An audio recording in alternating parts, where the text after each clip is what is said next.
The entire globe, even as it trembles in passion with the birth of new nations and shrinks in the hand of a dispassionate science, is today the site of a momentous conflict. As each side attempts to prove to the world the superiority of its position, the conflict is fought with the words of diplomats, with gestures of friendship and help to uncommitted countries, even with cultural demonstrations. It is fought indeed on every level of man's experience, for the stakes are high.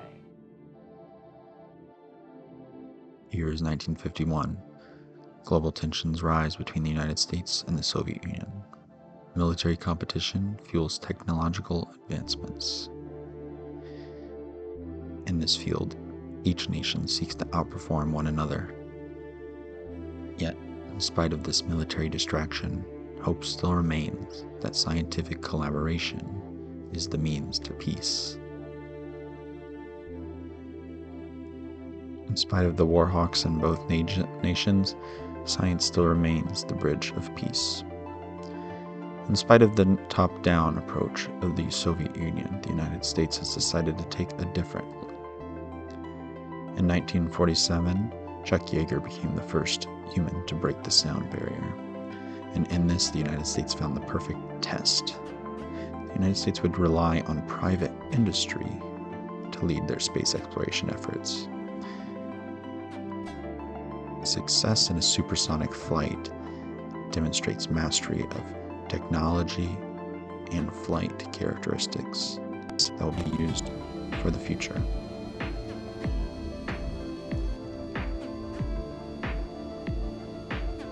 In 1951, Aurora space program enters this race with their first plane, the Kawok XJ-1.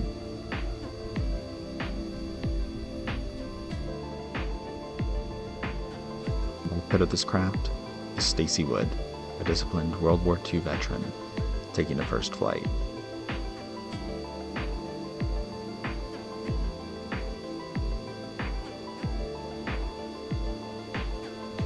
In part, his discipline is why he was selected for this mission. His focus allows him to stay on track and get the mission required completed. In this, he earned the respect of the Aurora Space Program administrators, and is why they recruited him from the Air Force.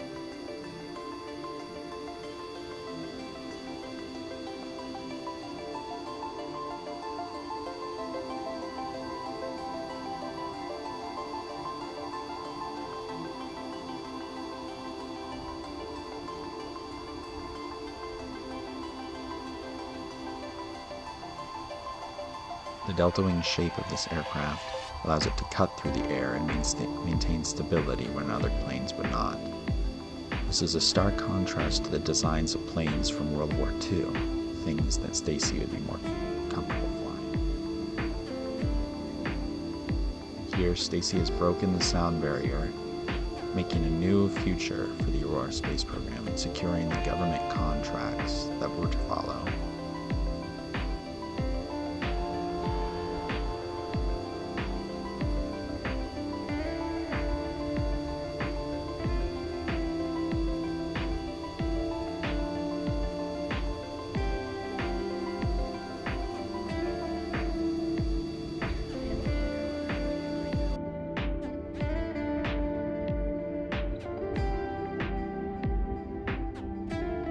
Committing to a short victory lap around the airfield, Stacy Wood comes in for his landing run.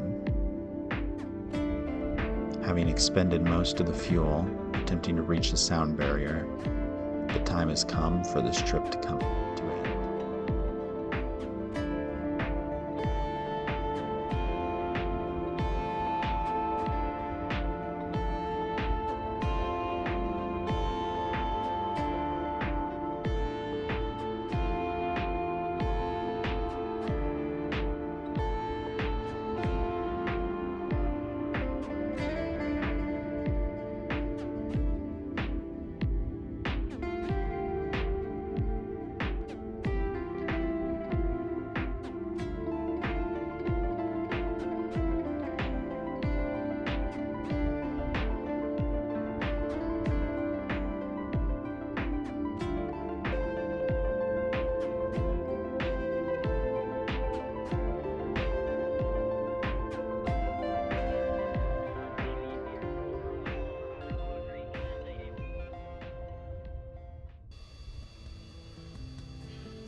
March 17, 1951, our second test pilot takes to the sky. Ernest Hall, daredevil test pilot, much different from Stacy Wood, takes to flight.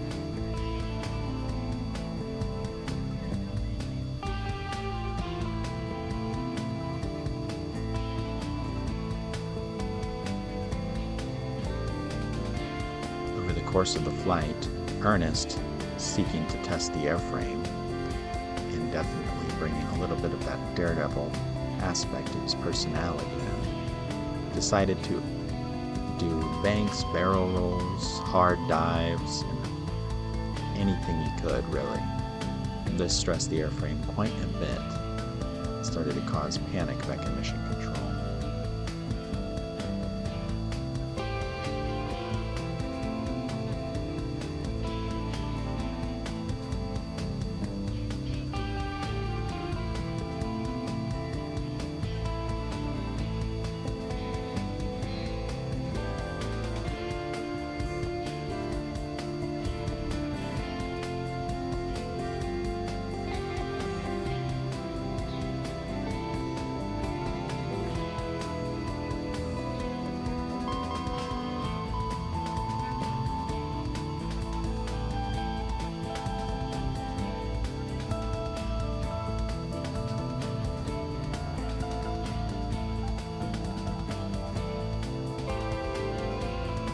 Pretty soon, our first administrator here at Aurora Space Program decided to intervene. The fear of losing the airframe caused for them at the administration building to call for Ernest to come down out of the sky. First, Ernest resisted, but eventually he would acquiesce and come in for a landing at the NECA landing strip.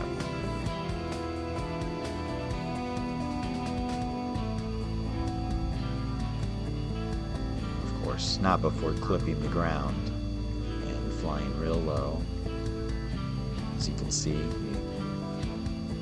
he likes to risk everything in the pursuit of a more intriguing flight.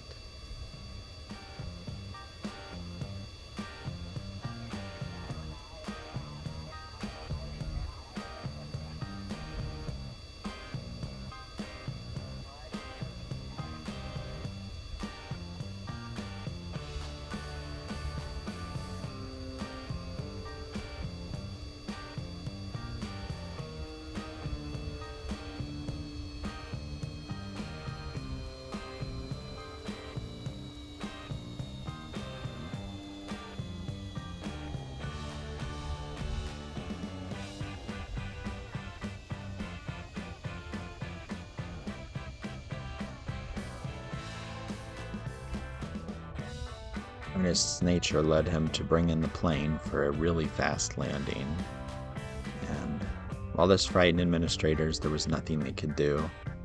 He had unfortunately not broken any rules as of yet, and so regulations in response to this flight would be drafted.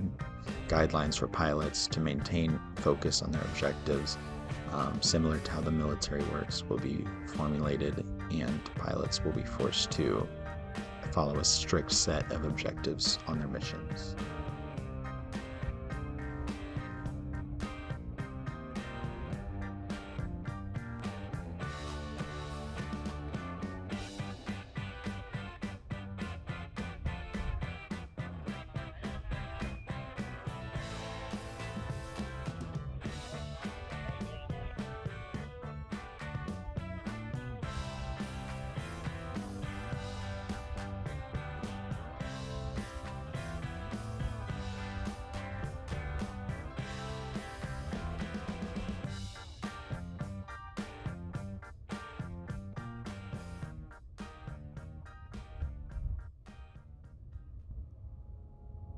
However, with funding secured in the previous month, May 3rd came the first launch of a rocket designed by the Aurora spacecraft. This is the XSR-1. This is the Flight A of the rocket.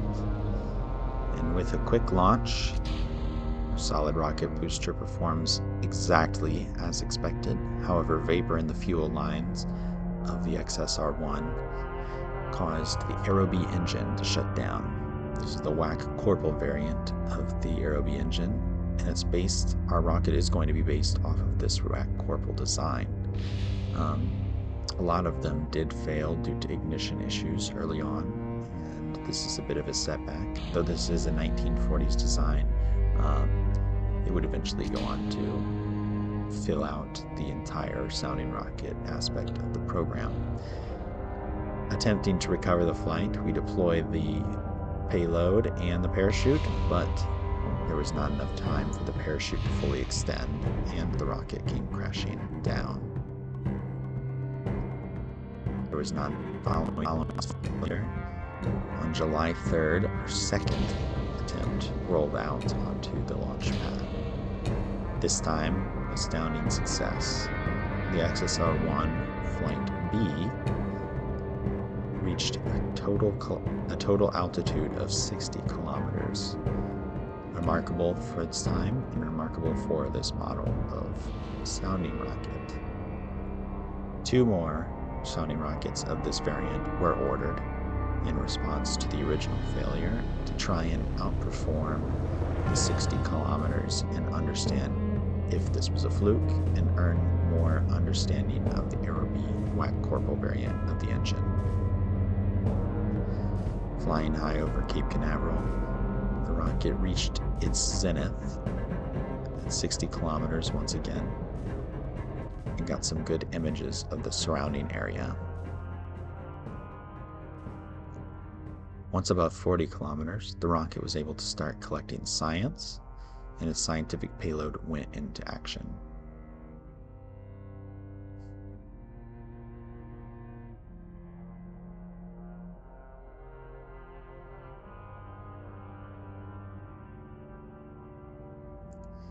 Back in Mission Control, our scientists were checking what was being researched and the data gathered on the engine. We did gather quite a bit of data, and therefore we decided to decouple it very shortly, leaving the payload to fly further into space.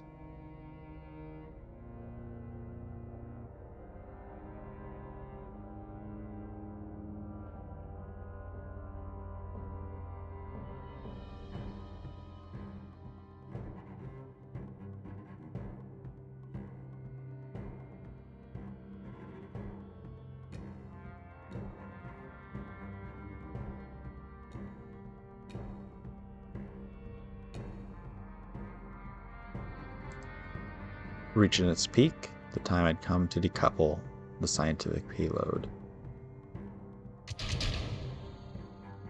The fairing popped, breaking away, revealing the parachute just beneath.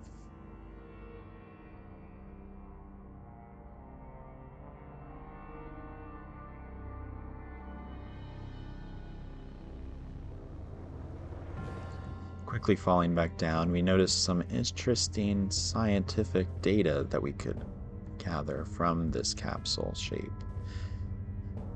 Initially, scientists thought that it would fall back down like a dart, with the widest part trailing behind the narrowest nose. However, due to some mechanics of physics, the rocket fell back down with the blunt end first. Scientists would have to take note of this for the future.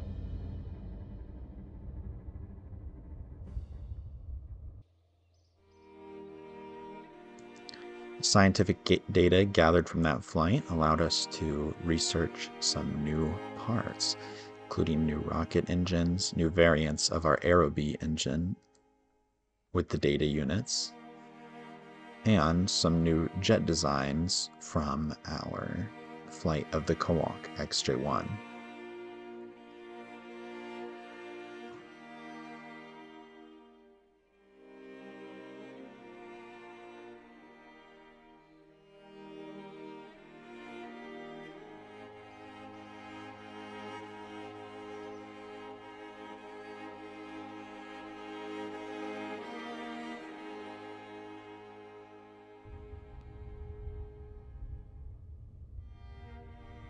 August 29th in 1951, our next version of the XSR-1 took flight, the C flight. Unfortunately, this would suffer similar setbacks.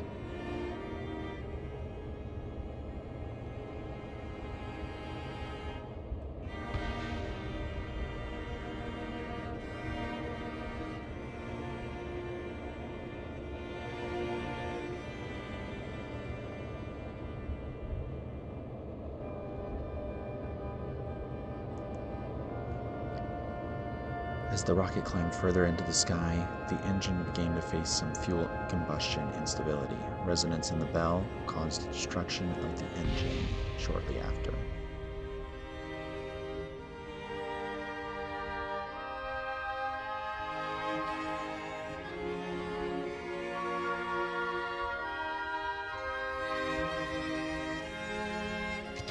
Scientists in the Aurora space program, this engine failure became known as the RUD, the Rapid Unscheduled Disassembly, the bane of all aerospace scientists.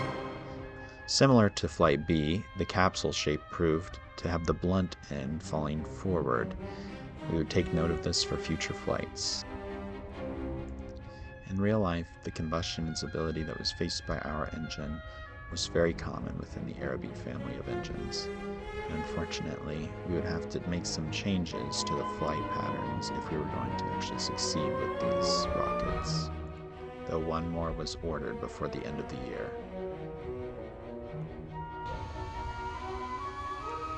Prior to that flight of the final XSR-1, September 12, 1951, the Quok XJ-1 took to flight for the third time of the year. In this flight, I wanted to explain some things about the design of the aircraft and the name of the plane.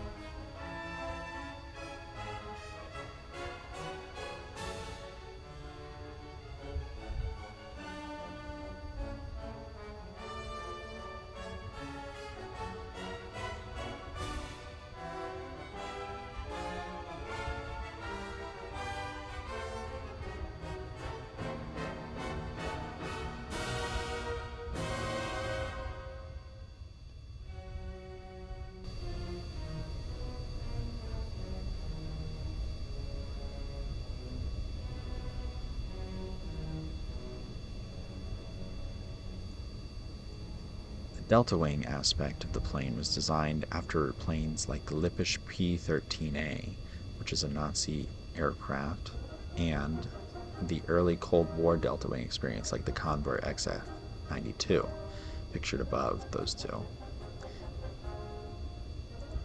The wings of the Quok were designed to cut through the airflow with a sharp edge. This would allow the sonic waves to flow over the wings instead of getting caught on the nose. By default in RP-1, your wings are going to have a rounded edge, so you're going to want to change that to a biconvex or a triangular edge if you want to get the most performance out of your supersonic jet. That's the name of the Quok. In the Aurora space program, we have a way of naming our crafts. Except for the XSR-1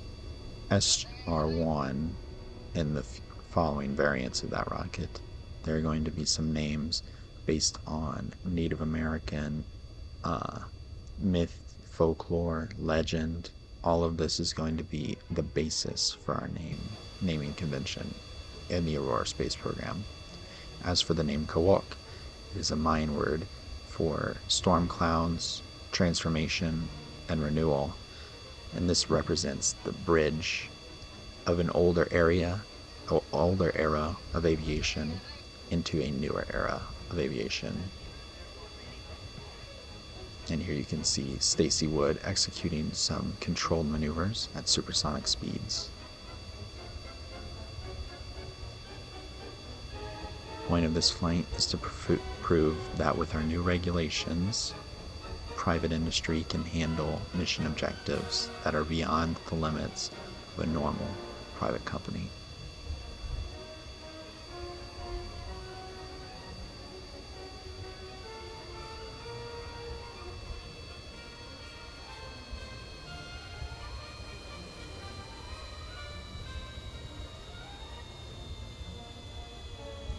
Stacy Wood continues to be our best performing pilot. His personality, shaped by the war, has caused him to be a firm believer in standards and objectives. Unlike our friend Ernest Hall, a post-war Air Force recruit, who later joined our company as part of the United States government's intention to assist private industry in the growth of a space industry. And here you can see Stacy is coming in for a landing. Right now he's trying to utilize as much energy as possible. Something that we learned on the last flight with Ernest Hall, even though it was mostly, it seemed like a bunch of tricks for him, but something that we learned on the last flight was that the Kawak comes in extremely fast. And this flight would prove instrumental in us deciding on our future aircraft to include spoilers and air brakes. Because even though Stacy didn't come in quite as fast, it was his skill that allowed him to do that. And here we are, October 18th, the flight of the XSR-1. This is the XSR-1D, the final flight of a sounding rocket, and you can see the engine filled once more, probably due to combustion instability or vapor in the fuel lines. In this, we decided to no longer utilize the WAC Corporal variant of the Aerobee engine in any of our sounding rockets. All future models utilizing the WAC Corporal variant ended up being canceled from this point forward.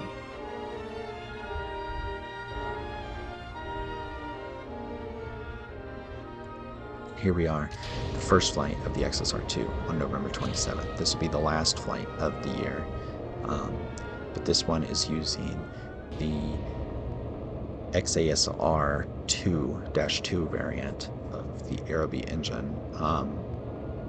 This advancement was used in the Aerobee High engines that carried the first scientific payloads in the 1950s. The purpose of this flight was to breach the Kármán line, a suitable goal for the first year of any budding space program, to break 100 kilometers, the internationally recognized boundary of space. And I would say that the mission is a success. Coming up soon, you'll see our true apoapsis, which ended up being about 103 kilometers in the air. Pretty remarkable for this little rocket. And you can see, based on the markings of the XSR-1, these are little rockets that are based off of United States Air Force variants of the WAC Corporal. I thought it might be interesting to include that. As we're coming closer to the end of this video, I'm relaxing up my style of commentary, becoming a little bit more informal, since not as much is left to be discussed. One thing that I'm going to try to do, we'll see how long this lasts, is I'm going to be using a ToughX filter over the rest of these flights until 1954, which was the development of color television. We do have a little bit of a surprise on this flight, and I'll wait to show you once the flight finally reaches its zenith. At that point, my scientific payload will decouple, and here we go. The decoupling process is started. Our scientific instruments are running, and this is the surprise. The first ever TV camera on an aerospace launch. It was pretty impressive. We're getting some pretty good views of the Atlantic Ocean off the Florida coast. A couple clouds out there, but not much. This experiment on the XSR-2 has inspired the Army and the Air Force to collaborate on a mapping capability for our space program. So the next contract that they've offered to us is actually a film return. So while this one did return its film, the point of it was largely to test out the capabilities of a film camera in space. And we have demonstrated it. The Navy and the Air Force now know they have the capability of mapping the areas outside of Florida, outside the United States, and we can map them from space. So on the next flight, we're going to be doing a little bit of a mapping effort. And you can see we're descending, getting some pretty good pictures of Cape Kennedy there. Oh, excuse me, Kennedy Space Force Base, as it's called now. And yeah, we're descending here, coming in closer to the land. See pretty good pictures of the neighborhoods down there, and as we fall down, you can see the parachute. This really feels like one of those Mars landers that has recently touched down. And quite a beautiful sight, I think. Sorry about this. This might make some of you dizzy. I really apologize. I didn't realize it was so bad when I first made this sequence. But, oh well, it is what it is, I suppose.